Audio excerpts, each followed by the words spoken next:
Hi and welcome to lesson 15. So we're going to keep drilling down into our study about Papua New Guinea. So the students first of all have to talk about their research tasks that they had, and they were looking at big men and wontoks, and they've talked about that already in a lesson previously, and we're going to rehash that, as well as they had those symbols and images that they constructed after watching the movie Stimulus Material last lesson. So those are due this lesson too. So what we're going to talk about is power and authority over time. Papua New Guinea doesn't currently have the same system as the big men wontoks system that they've researched. So obviously the system of power authority in that country has changed over time. Now it has been relatively short time, so it wasn't really until the 1950s that most parts of Papua New Guinea were colonised, and then they went through a very rapid phase of change, and in 1975 got independence. So actually the rapid changes that occurred were over a period of just 25 years. So there's a lot of people in Papua New Guinea that remember pre and post colonialisation, and those are really interesting stories to get.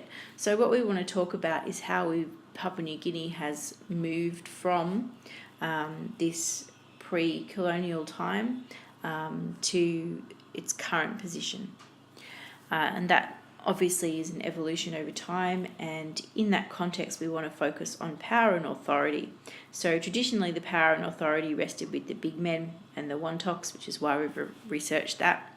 Now there's a court system, however, because of the rapid rate of change, not all Papua New Guinean people have a lot of faith in the court system, and there seems to be almost like a dual power and authority legal system style operating in Papua New Guinea. And that's what you'll get out of this movie that I've set. It shows a typical day for a police officer in Papua New Guinea, and it explores lots of those concepts of power and authority through that film. And that's a narrative. So we're going to discuss power and authority and how they're represented in Papua New Guinea today. And we will tell the story of the changes of power and authority in Papua New Guinea over time and represent this journey in a diagram, like a learning style map. So what I'm thinking I'll see from students is like a journey of Papua New Guinea, and along the way sort of little pictures or images to represent the things that have happened across the changes that Papua New Guinea has been through. So that's using symbols and images to represent ideas. This is also somewhat non-linear because we are taking a diversion into creating learning maps and other analogies in order to construct a view of Papua New Guinea over time. And the reason that we're doing that is because we actually want to examine the impact of continuity and change upon the lives of individuals and groups in the micro, meso and macro levels of society.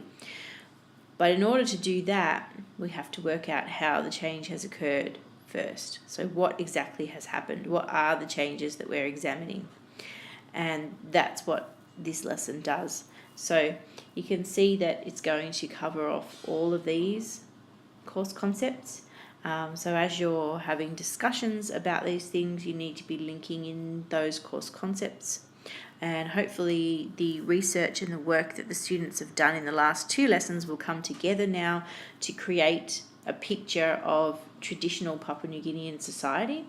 And through the movie and the stimulus material, they'll get a better idea of power and authority in contemporary Papua New Guinean society.